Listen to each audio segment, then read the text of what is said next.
बहुत से बच्चों के मैसेजेस है कि सर अर्थमेटिक को स्ट्रॉन्ग कैसे किया जाए। थोड़े दिन पहले ही हम लोगों ने LIC का एग्जाम दिया था और बहुत ही कम टाइम हम लोगों को मिला था। उस कम टाइम में हम अर्थमेटिक को इतने अच्छे से नहीं पढ़ पाए और ये बात आप सभी जानते हैं कि अर्थमेटिक को अगर आप सुपर स्ट्रॉन्ग करना चाहते हैं तो टाइम तो लगता है। तो कैसे आप लोग आने वाले एग्जामिनेशन के लिए अपने अर्थमेटिक को स्ट्रॉन्ग कर सकते हैं, आज के सेशन में ये बात करने वाले हम लोग। दोस्तों सबसे पहले अगर बात किया जाए तो क्वांट में मैं दो तरीके से पूरे टॉपिक को डिवाइड करता हूं। एक होता है आपका स्कोरिंग पार्ट होता है और एक होता है अर्थमेटिक एंड DI वाला पार्ट। अगर आपका अर्थमेटिक स्ट्रांग होता है, DI ऑटोमेटिक आपका स्ट्रांग हो ही जाता है।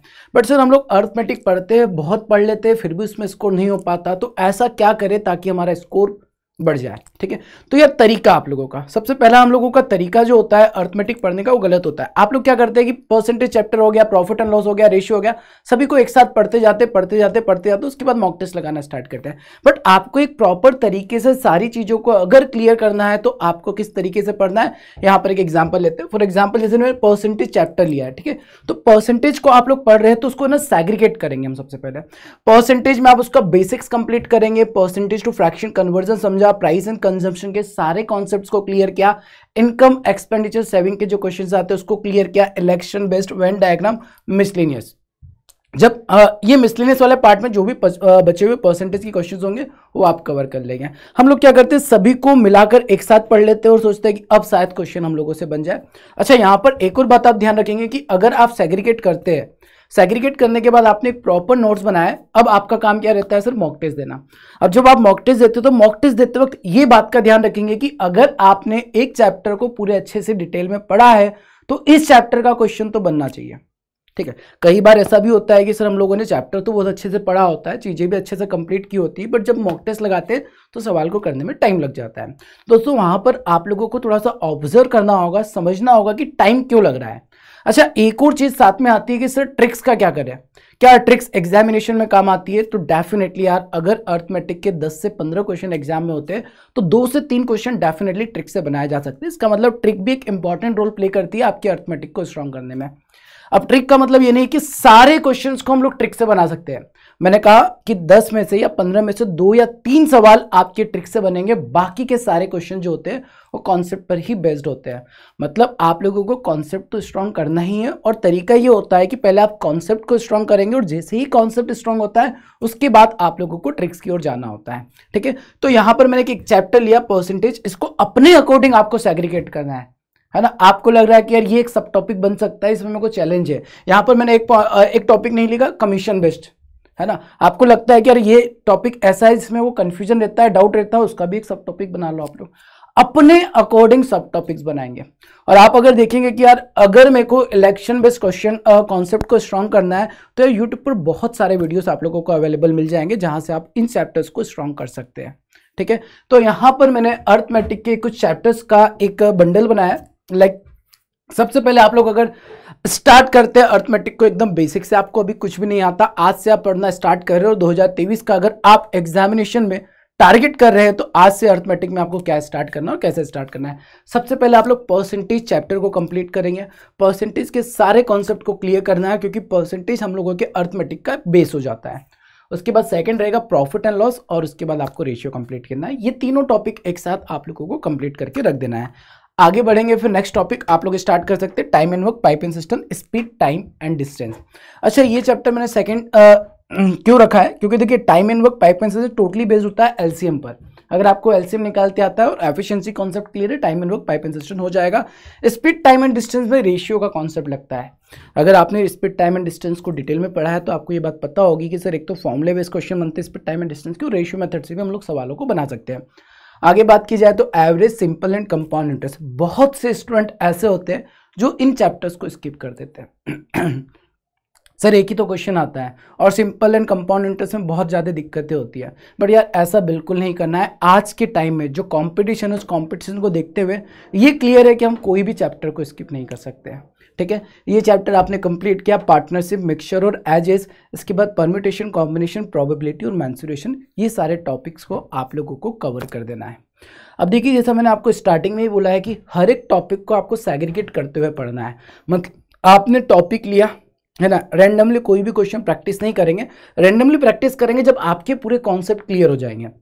जिस दिन आपने सारे टॉपिक्स के सब टॉपिक बनाकर चीज़ों को कंप्लीट कर दिया, उसके बाद आप लोगों को मिक्स्ड प्रैक्टिस करना स्टार्ट कर देना है। ठीक है, अब मॉक टेस्ट लगाना स्टार्ट करेंगे। किन किन बातों का ध्यान रखना है ये भी मैं आप लोगों से बताता हूँ, बट उसके पहले ये ध्यान रखेंगे कि अभी हम लोगों के पास टाइम है दोस्तों। हर बार क्या होता है कि हम लोगों का एग्जाम आता है, नोटिफिकेशन आता है, उसके बाद पढ़ना स्टार्ट करते, हमेशा हम लोग पीछे रह जाते हैं। बट अभी बहुत से स्टूडेंट सोच रहे हैं कि नोटिफिकेशन आ जाए उसके बाद पढ़ना स्टार्ट करें, तो ये गलती बिल्कुल नहीं करना है।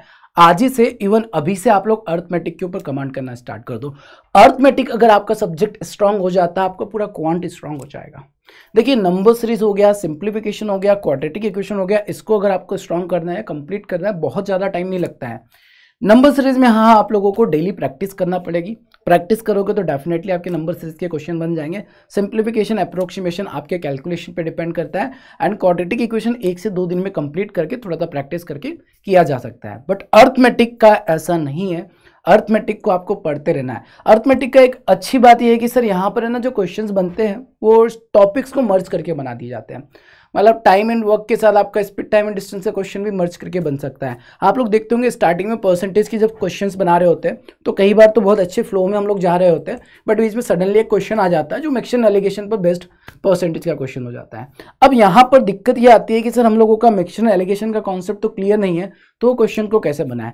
ऐसे टाइम में आपको उस क्वेश्चन को स्किप कर देना चाहिए या उसको छोड़ देना चाहिए कि बाद में जब हम मिक्सचर एलिगेशन कंप्लीट करेंगे तब जाकर उस क्वेश्चन को देखना है। इसका मतलब आप लोगों को बीच में रुकना नहीं है। कई बार हम लोगों को ऐसा लगता है कि यार सवाल बना रहे और बीच में नहीं बनते हैं तो हम लोग पढ़ना छोड़ देते हैं, तो वो गलती आप लोगों को बिल्कुल नहीं करनी है। कुछ पॉइंट्स यहाँ पर मैं आप लोगों के सामने रख रहा हूँ जो मैं अपनी तैयारी के दौरान देखता था, हमेशा नोटिस करता था और इन पर काम करता था।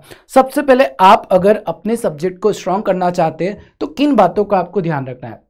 सबसे पहले बात करें तो कंप्लीट करना है सारे कॉन्सेप्ट को, पूरे कॉन्सेप्ट्स आप लोगों को सब टॉपिक के साथ कंप्लीट करने हैं। सेकंड, आपको प्रैक्टिस करना स्टार्ट कर देना है। अब देखिए, प्रैक्टिस है ना, जब करेंगे आप लोग, एक बार तो आपने सब टॉपिक बना लिए, सारी चीज़ें कंप्लीट कर दी, जब प्रैक्टिस करेंगे तो मर्ज करके करेंगे, है ना। ऐसा नहीं कि परसेंटेज का ही प्रैक्टिस की जा रहे हैं, प्रॉफिट एंड लॉस का अलग से प्रैक्टिस करें। जब प्रैक्टिस करना स्टार्ट करेंगे तो चैप्टर्स, मतलब ज़्यादा से ज़्यादा आप मॉक टेस्ट लगाना स्टार्ट करेंगे, और मॉक टेस्ट से प्रैक्टिस करेंगे या फिर आपके जो सेक्शनल टेस्ट होते हैं उससे प्रैक्टिस करना स्टार्ट कर देंगे। मॉक टेस्ट की बात कर लेते हैं यार। मॉक टेस्ट आपके ना अर्थमेटिक को स्ट्रॉन्ग करने में बहुत इंपॉर्टेंट रोल प्ले करता है। देखिए, कई बार क्या होता है कि हम लोग सोचते हैं कि अर्थमेटिक के सारे क्वेश्चन एग्जाम में कर पाना शायद पॉसिबल नहीं है, टाइम कम होता है। एग्री कि सारे क्वेश्चन आप अर्थमेटिक के साथ एग्जामिनेशन में ना कर पाए, बट अगर 10 सवाल आते हो तो 10 में से 7 से 8 क्वेश्चन भी अगर आपने अर्थमेटिक के बना लिए, आप सिलेक्शन की बहुत नज़दीक हो जाते हैं। ठीक है, तो 1-2 क्वेश्चन हमारे माइंड में हम रख सकते हैं कि यार स्किप कर देंगे, बाकी सारे क्वेश्चन आप लोगों को कंप्लीट करने हैं। और ये चीज़ कि कौन से सवालों को बनाना है एग्जाम में, कौन से क्वेश्चन को नहीं बनाना है, ये आपको मॉक टेस्ट सिखाएगा। टाइम कैसे मैनेज करना है ये आपको मॉक टेस्ट बनाएगा। तो मॉक टेस्ट लगाना कब स्टार्ट करेंगे, जब आपके कॉन्सेप्ट वाइज सारी चीज़ें क्लियर हो चुकी है। प्रैक्टिस एंड मॉक टेस्ट लगाना आप लोगों को स्टार्ट करना है। ठीक है, इसके बाद बात करें सर, प्री और मेंस के मॉक टेस्ट साइमल्टेनियसली लगाना चाहिए, डेफिनेटली लगाना चाहिए। देखिए, अगर मैं बात करता हूँ ना प्रीलिम्स और मेंस की, आप अगर प्रीलिम्स के अर्थमेटिक वाले पार्ट को देखेंगे, वहां पर अपनी ट्रिक्स काम कर जाती है। आपने जिस तरीके से पढ़ा उस तरीके से आप बना लेते हैं। बट जब मेंस का एग्जाम होता है ना दोस्तों, तो वहां पर कई बार डीआई आते हैं और डीआई में आपको बेसिक कॉन्सेप्ट ही लगाना होता है, बेसिक कॉन्सेप्ट के साथ ही उस डीआई को बना पाते हैं। इसलिए आप लोगों को प्रीलिम्स के साथ अगर मेंस की भी तैयारी स्टार्ट करेंगे तो आपके कॉन्सेप्ट स्ट्रांग हो जाएंगे, साथ में आपका बेसिक वाला जो पार्ट है वो भी कंप्लीट हो जाएगा। दोस्तों, रिवीजन है ना, रिवीजन मस्ट है। जैसे बचपन में हम लोग रिवीजन करते थे, आप सभी को याद होगा कि सर हम जब बचपन में थे, छोटे थे, तब हमारे घर वाले हमसे बोलते थे, टीचर्स हमसे बोलते थे, बेटा बार बार लिखो। आपको चीज़ें आ जाती थी, फिर भी 50 बार लिखने का बोला जाता था। रिजल्ट क्या हुआ कि आप जो बार बार लिखते रहते थे वो आज भी आपको याद है। बट जो चीज़ें हम लोग 11th-12th में पढ़ते हैं, जो चीज़ें हम कॉलेज में पढ़ते हैं, 3 से 4 साल के अंदर भूल जाते हैं। रीज़न क्या है, हम लोग ज़्यादा रिवीजन नहीं करते, हम एक बार पढ़ते हैं, टेम्परेरी पढ़ते हैं और उसके बाद कुछ दिनों बाद भूल जाते हैं। तो आप लोग अगर चाहते हैं कि चीज़ें लंबे टाइम तक आप लोगों को दिमाग में रहे, याद रहे, तो आपको रिवीजन करते रहना है। मैथ्स का भी रिवीजन किया जाता है। ठीक है, चलिए, इसके बाद आपको कंसिस्टेंट रहना पड़ेगा। ये सबसे इंपॉर्टेंट है यार, ये हर किसी की बस की बात नहीं होती है। मतलब कंसिस्टेंट नहीं रह पाते, बहुत से बच्चों का अर्थमेटिक स्ट्रांग नहीं होता। उसका रीज़न ये होता है कंसिस्टेंट। पहला दिन आपने पढ़ा, पहले दिन आपने 3-4 घंटे पढ़ लिया, परसेंटेज कंप्लीट कर दिया। सेकंड डे आपने पढ़ा, प्रॉफिट एंड लॉस कंप्लीट कर दिया। थर्ड डे आपने रेशियो भी कंप्लीट कर दिया। उसके बाद फोर्थ डे आपने ब्रेक ले लिया। उसके बाद वापस से कम बैक करना थोड़ा डिफिकल्ट हो जाता है। चलो यार एक दिन चला गया, दूसरा भी चला जाएगा तो क्या हो जाएगा, तीसरा भी चला जाएगा तो क्या हो जाएगा। फिर उसके बाद वापस से जब हम आते हैं तो वापस से परसेंटेज पढ़ना स्टार्ट करते हैं, प्रॉफिट एंड लॉस पढ़ना स्टार्ट करते हैं, रेशियो पढ़ना स्टार्ट करते हैं। इस तरीके से जो साइकिल है ना वापस percentage, ratio, profit and loss पर ही रह जाती है। ऐसा कहीं बच्चों के साथ होता होगा। बट आपको कंसिस्टेंट ये वाले पॉइंट को बहुत अच्छे से दिमाग में रखना है कि अगर आप चाहते हो कि सर एग्जामिनेशन क्लियर हो, और एग्जामिनेशन क्लियर करने के लिए आपका अर्थमेटिक स्ट्रांग नहीं है और इसको स्ट्रांग करना चाहते हैं तो आप लोगों को कंसिस्टेंट रहना पड़ेगा। अच्छा, कौन सी चीज़ें नहीं करनी है, ये तो वो बात कर ली हम लोगों ने, किन चीज़ों पर आपको ध्यान देना है, किन चीज़ों पर आपको ध्यान नहीं देना है, उसके बारे में भी बात कर लेते हैं। दोस्तों सबसे पहले सिलेक्टिव स्टडी करना आपको बंद करना होगा। वो समय जा चुका है जब सिलेक्टिव स्टडी करके सिलेक्शन हो जाता था। मतलब एक टाइम ऐसा था कि number series, quadratic equation, simplification, approximation पढ़कर भी सिलेक्शन लिया जा सकता था। बट आज के डेट में आप कोई भी चैप्टर को स्किप नहीं कर सकते, इवन अ सिंगल चैप्टर। सोचते सर प्रोबेबिलिटी का तो एक ही सवाल आता है, इसको स्किप कर दे क्या? हो सकता है एग्जाम वाले दिन आपके एग्जाम में प्रोबेबिलिटी पर DI निकल कर आ जाए, सीधे 5 नंबर आ जाएंगे। समझ रहे? आप कोई भी चैप्टर को यहाँ पर स्किप नहीं कर सकते। कंपटीशन देखेंगे, कंपटीशन में बहुत हाई है। कट ऑफ भी आप देखेंगे, पिछले 3-4 साल से कट ऑफ भी बढ़ते जा रही है। मतलब आप कोई भी चैप्टर को स्किप नहीं कर सकते, सिलेक्टिव स्टडी करना बंद कर देंगे। Second, extra involvement in single subject. Sir हम एक ही सब्जेक्ट करते रहते हैं, जैसे आप मैथ्स पढ़ेंगे तो ऐसा नहीं कि केवल मैथ्स ही पढ़ते रहना है, ठीक है, आपको बाकी सब्जेक्ट को भी कवर करते रहना है साथ में। होगा क्या, जैसे आप लोग मैथ्स पढ़ रहे हैं, ठीक है, अगर आप केवल मैथ्स पे पढ़ते रहेंगे तो आप खुद के ऊपर एक प्रेशर बनाएंगे और आप जितना अच्छा सा मैथ्स में परफॉर्म कर सकते हैं, क्वांट में परफॉर्म कर सकते हैं, उतना नहीं कर पाएंगे, क्योंकि आप सिंगल सब्जेक्ट के ऊपर डिपेंड है। आपको सारे चैप्टर्स को इक्वल टाइम देकर इक्वल स्टडी करनी है, ताकि आपके ऊपर एक बर्डन ना बने कि केवल एक सब्जेक्ट से मैं एग्जाम क्लियर कर सकता हूँ, ठीक है। हालांकि ये बहुत डिफिकल्ट हो जाता है सिंगल सब्जेक्ट से हम एग्जाम क्लियर करें। कुछ बच्चों को रीजनिंग बहुत अच्छा लगता है, वो रीजनिंग ही करते रहते। आप ये सोचिए कि अगर सिंगल सब्जेक्ट में हम हमेशा बने रहेंगे, क्या हम एग्जाम क्लियर कर पाएंगे? क्या हमारा ओवरऑल कट ऑफ निकल जाएगा? है ना। चलो निकल भी गया तो मेंस के एग्जाम में क्या करोगे आप लोग? तो सिंगल सब्जेक्ट में ज़्यादा आपका इन्वॉल्वमेंट नहीं होना है, सारे सब्जेक्ट को इक्वल टाइम देना है। Next, stop wasting time in too much PDFs। यार बहुत से बच्चों की ये दिक्कत है कि सर PDF दे दो, हर एक चीज़ का PDF दे दो, और आप ये बात बहुत अच्छे से जानते होंगे कि हम लोगों के पास इतना टाइम नहीं होता है कि सारे PDF को बाद में रिवाइज कर सके। कभी भी आप कोई भी चीज़ पढ़ रहे हैं, लाइक आप YouTube पर क्लास कर रहे हैं, कोर्स में क्लास कर रहे हैं, तो ट्राई करेंगे कि कॉन्सेप्ट आपके वहीं क्लियर हो जाए और आपके ना सेल्फ रिटन नोट्स होंगे तो ज़्यादा बेहतर होगा। PDF से पढ़ना और सेल्फ रिटन नोट्स में पढ़ना बहुत डिफरेंस आ जाता है। ये बात आप फिर बचपन में जाएंगे तो समझ में आएगा। हम जब छोटे होते थे, आपने सब मैक्सिमम स्टूडेंट्स के साथ ये चीज़ होती होगी कि जब खुद के नोट्स होते हैं उसमें से पढ़ो ना, चीज़ें बहुत जल्दी याद होती थी, समझ में आती थी। बट किसी और के नोट्स में से चीज़ों को पढ़ते थे तो इतने अच्छे से क्लियर नहीं होता है।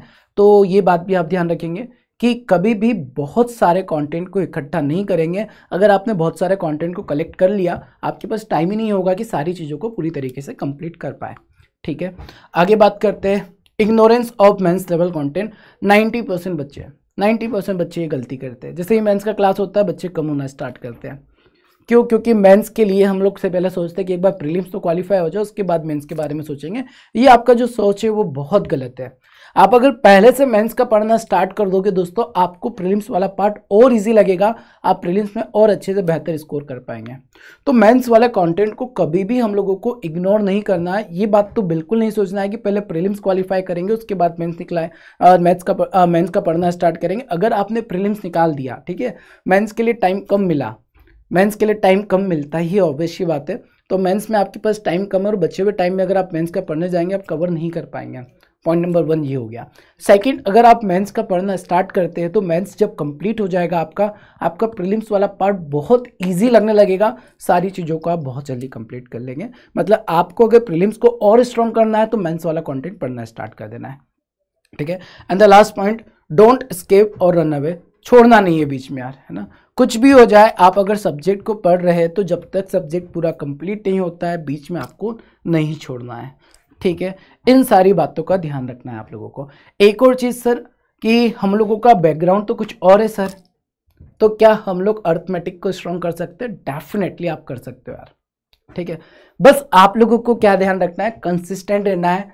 चैप्टर्स लिया, टॉपिक लिया, सेग्रीगेट किया, पढ़ना स्टार्ट किया। अब देखिए सेग्रीगेट करने पर भी आप लोगों के साथ ये चीज़ हो सकती है कि सर एक बेसिक पार्ट होगा, एक मॉडरेट पार्ट होगा, एक एडवांस पार्ट होगा, तो तीनों पार्ट्स को कवर करते हुए आप लोगों को आगे बढ़ना है।